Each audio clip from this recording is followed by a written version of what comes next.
guys, am I wearing the same shirt that you saw in my last video? Absolutely. Is that because I'm filming them back to back?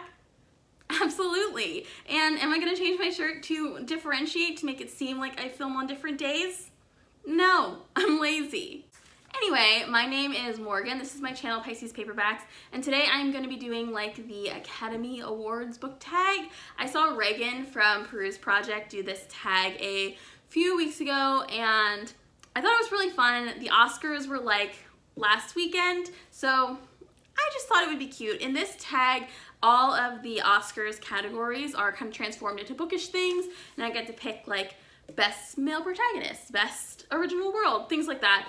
And to make sure I'm not just repeating all the things that I said in all of my best of 2019 videos, I am going to be only picking from the 26 books that I have read thus far in 2020. So let's go. The first category is Best Actor, which means Best Dude Protagonist, and I am already breaking the rules because I have a tie and I refuse to pick.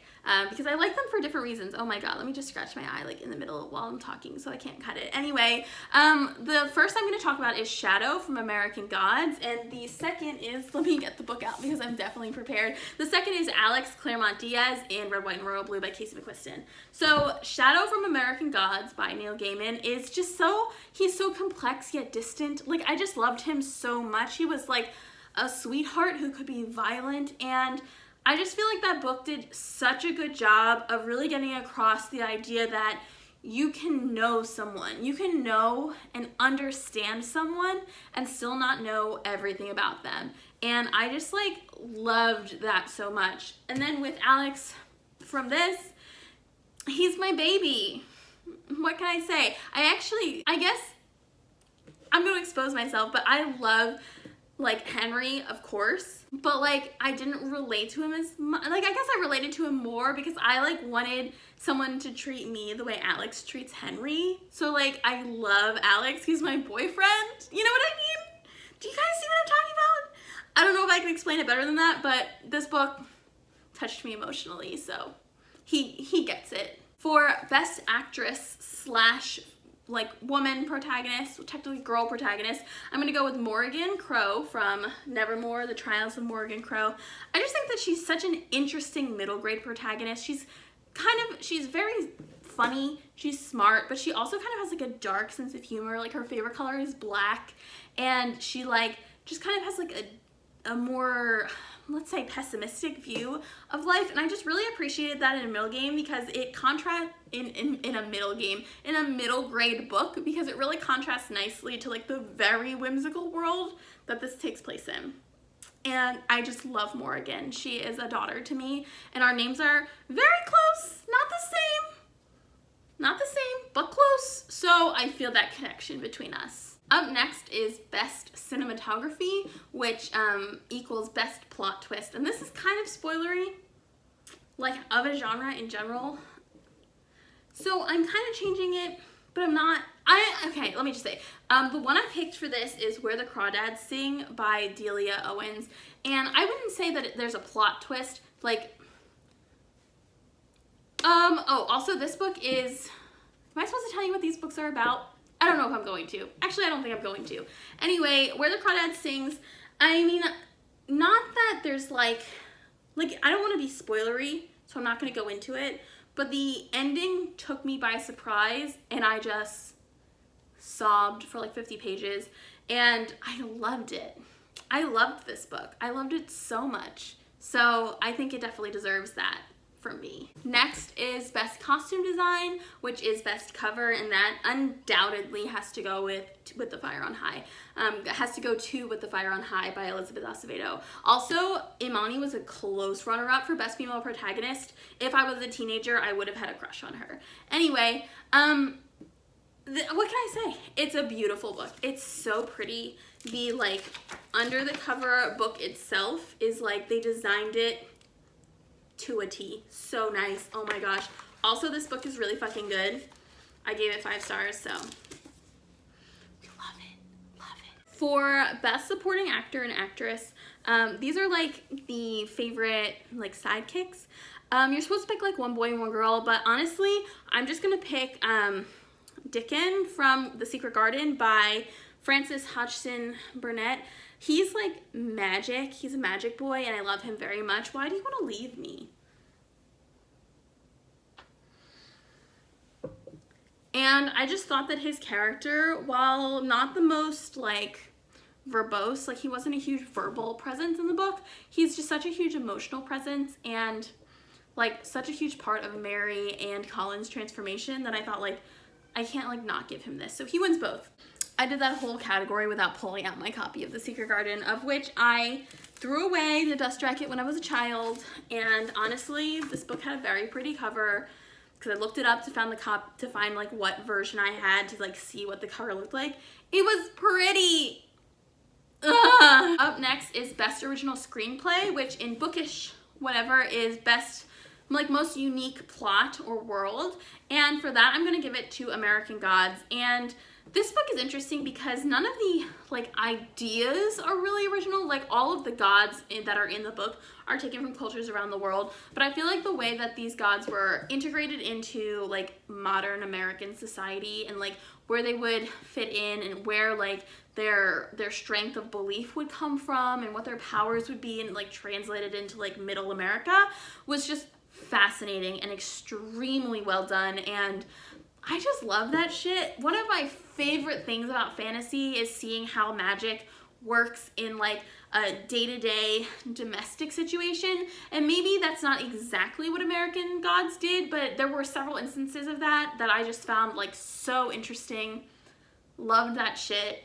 Super, super unique in my opinion. Up next is Best Adapted Screenplay. So that's favorite like best book to movie adaptation. I've actually seen 0 book to movie adaptations of the things that I've read this year, probably because a lot of it were like independently published romances. There were like 10 of those, and then a couple of them are releases from a lot of them actually are releases from 2019 and some are from 2020. And so I haven't seen a release of anything that I read this year. In fact, the only book to movie adaptation that I can like think of right now is actually a book to TV. And I think by default, A Discovery of Witches, the TV show, has to win. I watched that this weekend. Here's the thing. Okay, let me get the book. Here's the thing. I liked this book. I did. This is the first book in the All Souls trilogy by Deborah Harkness.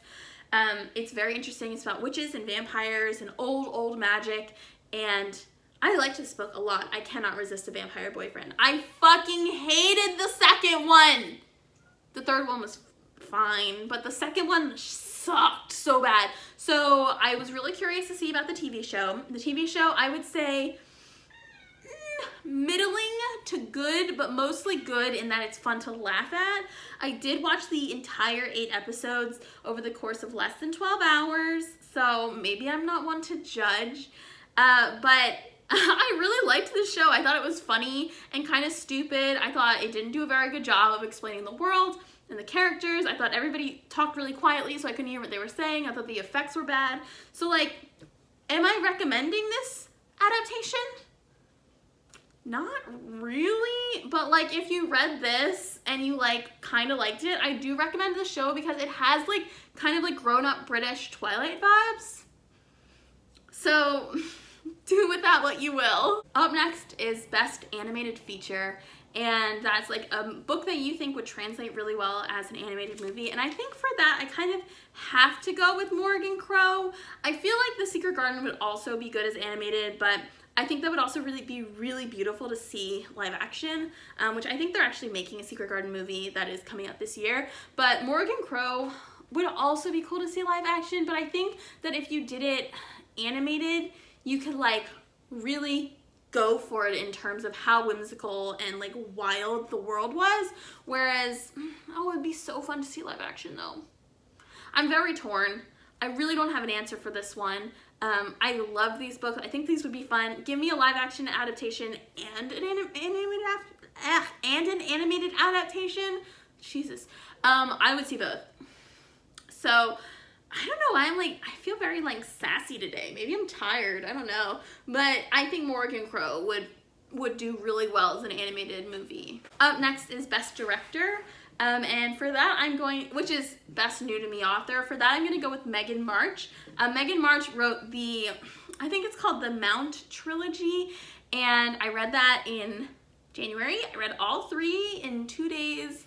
I fucking loved that shit. Very into it. Very into it.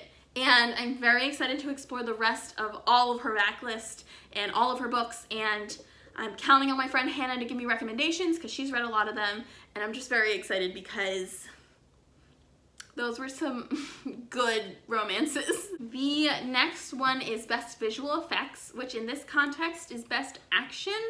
I don't actually own the 2 books I'm going to be talking about, but in general I'm going to be referring to the Black Dagger Brotherhood. So I'm going to hold up the first book from that series, which is Dark Lover by J.R. Ward. What are you doing? I can hear so many noises, Elsa. Anyway, last month I read Lover Revealed and Lover Unbound. What are these noises you're making, girl?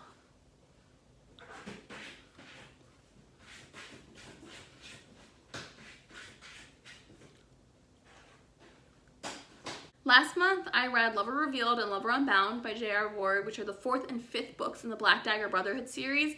And basically, these books are about, like, vampire warriors, like, fighting the undead, and also, like, falling in love with total babes who are, like, at first, seemingly, like, the opposite thing that they need, but then they fall in love, have a lot of sex. Anyway, the action scenes in this, I think, are pretty well done.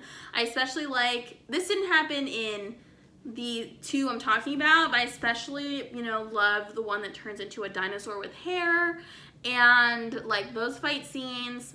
Just a good time in general, and I just like these books a lot. Up next is Best Musical Score, which is Best Music in a book-to-movie adaptation. Again, have not watched a book-to-movie adaptation this entire year, except for Discovery of Witches, which is going to be the default. I will say, I have, like, very little memory of what the score of this show was like, but I feel like because it was produced by a British company and it has, like, that very, like classic British fantasy drama, I have no idea what I'm talking about right now. None of those words mean anything to me. I feel like it kind of has, like, a classical score to go with kind of, like, this timeless love story between, like, a 1,500-year-old vampire, let me get the book again, and, like, a 33-year-old Oxford scholar from New York State. So, like I said, it's winning by default. Again, don't know if I would recommend it on its, like, merits as an adaptation, but I would definitely recommend it if you, again, want kind of Twilight vibes with grown-up British influence. Up next is Best Short Film, which is Best Novella. I only read a couple novellas this year. I was really not a fan of, like, several of them. So I think the one I'm going to go with is We Should All Be Feminists by Chimamanda and Ngozi Adichie. I gave this, like, 3 stars, so I wasn't actually a huge fan of it. I thought it was good. It was a really good, I feel like, foundational feminist speech to read. I don't think it really goes very much in depth, but it is interesting to hear about Adichie's experience as an African woman and, like, yeah, her experiences throughout her life. So I'm going to give it to this one. Again, not, like, my favorite thing I've ever read, but I did enjoy it. I thought it was interesting, and I thought it was well done. Up next is Best Picture, which in bookish is Best Standalone, and for that I'm going to go with Red, White, and Royal Blue by Casey McQuiston. I thought this was an incredibly well done self-contained story, self-contained love story.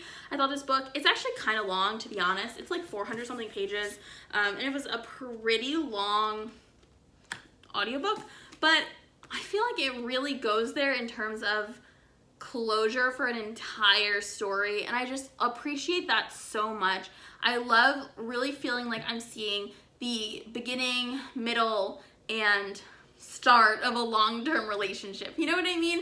And I just love this book so fucking much. If you don't know what this is about the love story between the son of the first woman president and one of the princes of England, and it is steamy at some points, it is extremely romantic at other points, and it is heartbreaking at other times, and I just loved it so much.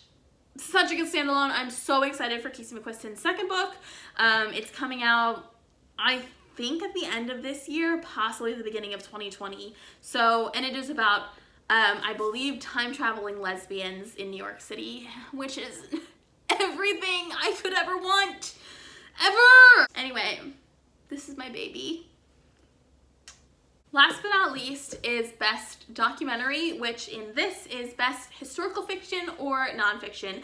And I have not read any nonfiction books this year so far, except for We Should All Be Feminists. But I'm not going to pick that because I do have a favorite historical fiction, and that is Where the Crawdads Sing by Delia Owens. This book takes place in the 1950s and 60s, and like I said before, it's fantastic. It's beautifully written. The nature writing is beautiful. The setting the feel of the town and kind of how the town like evolved to what it is, and to how Kai is experiencing this isolation within this town. Phenomenally well done. I loved this book so much. I was shocked by how much I loved it, and I just really think like it doesn't need more attention. Like, it's gotten enough attention. It was in Reese Witherspoon's book club. Like, it has the media notice that it needs, and yet I feel compelled. I feel compelled to tell you how much I loved this book. So, thank you so much for watching. That is going to be the end of my personal Bookish Academy Awards, and let me know if you've read any of these books. I hope you enjoyed my little, like, 2020 only challenge. I really wanted to, you know, mix it up because I have a couple friends who were like, yeah, every time you were doing a favorites, I just kept expecting to hear about Rainbow Rowell. And I was like, you right, I should like mix it up a little bit, change it up. So let me know how you feel or what your thoughts were, and I will see you guys next time.